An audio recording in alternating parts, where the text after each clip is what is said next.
Break के बाद एक बार फिर से आप सभी दर्शकों का अन्नदाता में स्वागत है।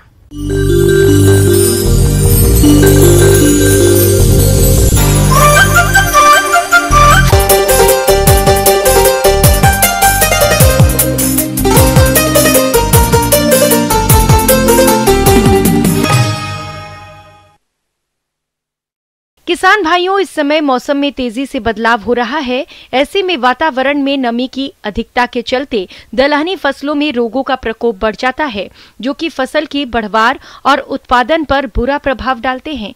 इसीलिए समय रहते इनका नियंत्रण आप किस प्रकार से करें, आइए जानते हैं कृषि वैज्ञानिक डॉक्टर RN गुप्ता से।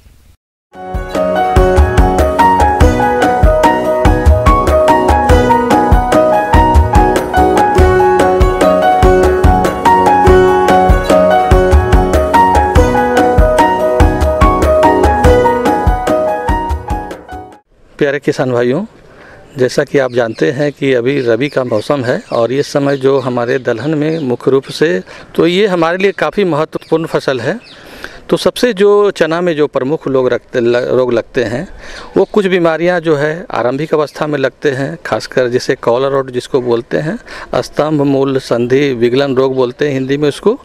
और इसके अलावा जो है कालांतर में कुछ समय के बाद बीमारियां लगती है, उसमें प्रमुख रोग जो है उकठा की समस्या आती है और उसके बाद शुष्क जड़ गलन की समस्या आती है।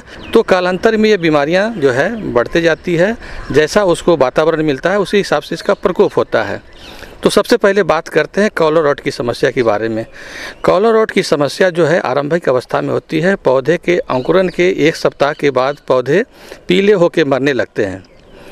तो कहीं कहीं धब्बे में दिखाई पड़ते हैं, टुकड़े टुकड़े में कहीं कहीं ये दिखाई पड़ते हैं, ये पीले पीले होके मरने लगते हैं।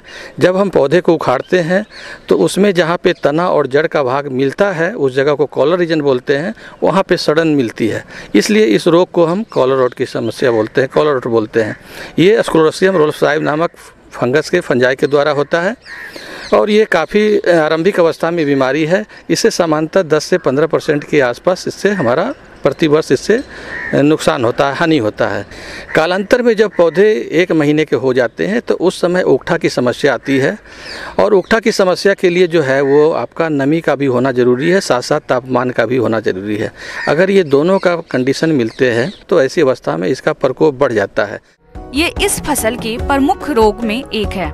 यह सामान्यतः मृदा तथा बीज जनित बीमारी है, जिसकी वजह से 10 से 12% तक पैदावार में कमी आती है। यह पौधे के जीवन काल में अभी भी हो सकता है। इसके लक्षणों की बात करें तो रोग ग्रसित चना के पौधे के ऊपरी हिस्से की पत्तियों और डंठल झुक जाते हैं। पौधा सूखना शुरू कर देता है। सूखने के बाद पत्तियों का रंग भूरा या तने जैसा हो जाता है। क्योंकि ये उकठा की समस्या में ये होता है कि अगर नमी की मात्रा पर्याप्त है उसके बाद भी पौधे ऊपर से मुरझा जाते हैं और जब हम पौधे को उखाड़ते हैं तो ये आसानी से नहीं उखड़ते हैं और जब उसको तना को हम बीज से चीरते हैं तो उसमें काले और भूरे रंग की धारियाँ दिखाई पड़ती है। अगर इसमें काले और भूरे रंग की धारियाँ दिखाई पड़े तो ये निश्चित तौर पर उकठा की समस्या है, इसको आसानी से हम पहचान सकते हैं। ये आरंभिक अवस्था में भी लग जाती है, महीने दिन के बाद, और 2 महीने के बाद भी लगते हैं, दोनों अवस्था में लगते हैं। तो ये हमारे जो है काफ़ी घातक रोग है और इससे काफ़ी नुकसान होता है। तीसरी जो प्रमुख रोग आती है शुष्क जड़ गलन रोग की समस्या आती है, ड्राई रूट रोग समस्या आती है। ये राइजोक्टोनिया बटाटिकोला नामक फंगस के द्वारा होता है। ये बीमारी जो है बाद की अवस्था में होती है, जब फलियां लगने लगती है करीब 2 महीने के बाद, उस समय इसका प्रकोप शुरू होता है। और इसके प्रकोप होने के लिए सबसे ज़रूरी होता है कि वहाँ पे खेतों में नमी की कमी, अगर नमी की कमी हो, तापमान ज़्यादा हो, वैसी अवस्था में शुष्क जड़ गलन की समस्या बढ़ जाती है। जब इस पौधे को हम उखाड़ते हैं तो क्या होता है कि इसका जड़ का भाग ज़मीन के नीचे और तना हाथ में टूट किया जाता है और कट से टूट जाते हैं, जबकि उकठा में इस तरह से नहीं होते। उखाड़ने में मुश्किल से उखड़ते हैं क्योंकि उसके जो जड़ें हैं वो काफ़ी मजबूत हो जाती है और उसकी जड़ें साथ में उखड़ जाती है। ये हमारे जो है जो भी चना है या मसूर में है, ये सारी बीमारियां कॉमन है, ये दोनों में ये आती है। इसके पहचान के मैंने तरीका बता दिए। अब इसका हम प्रबंधन कैसे करें? प्रबंधन के लिए कि सबसे ज़रूरी है कि समेकित रोग प्रबंधन की बात आती है। आपको शुरू से ही इस पे अलर्ट रहना पड़ता है। खेत की तैयारी भी आपको समय पे करनी है और गहरी जुताई करनी है, क्योंकि इसके बीज बड़े होते हैं, तो कम से कम 7-8 सेंटीमीटर का डीप होना चाहिए। और इसके लिए भुरभुरी मिट्टी की आवश्यकता नहीं होती है। जो क्लॉडी मिट्टी होती है वो इसमें काफ़ी इसके अच्छा ग्रोथ होता है। समय से बुआई करने से भी प्रकोप इसका रुक जाता है। और ख़ासकर जो बीमारियां जो है मैक्सिमम जो इसमें होती है वो मृदा जनित होती है और साथ साथ बीज जनित होती है। इसके नियंत्रण के लिए ट्राइकोडर्मा पाउडर 10 ग्राम प्रति किलोग्राम बीज की दर से बीजोपचार करें। साथ ही 4 किलोग्राम ट्राइकोडर्मा को 100 किलोग्राम सड़ी हुई गोबर की खाद में मिलाकर बुआई से पहले प्रति हेक्टेयर की दर से खेत में मिलाएं। 6 वर्षीय फसल चक्र अपनाएं। गहरी जुताई करके खेत को समतल करें। रोग मुक्त बीज का प्रयोग करें।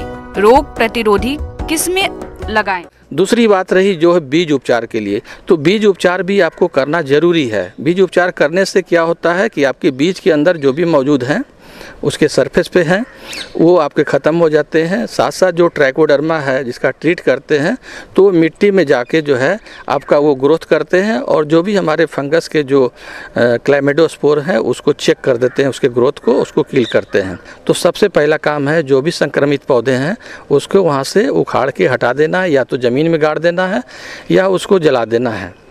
तो इस तरह से उसको प्रकोप को हम कम कर सकते हैं।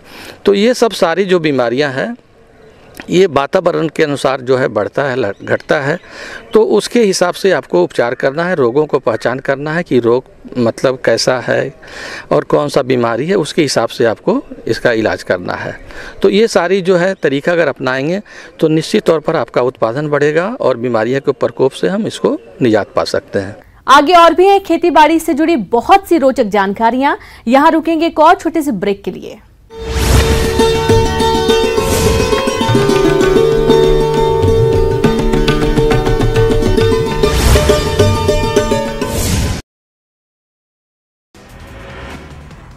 बीजेपी नेताओं ने दी गिरफ्तारी।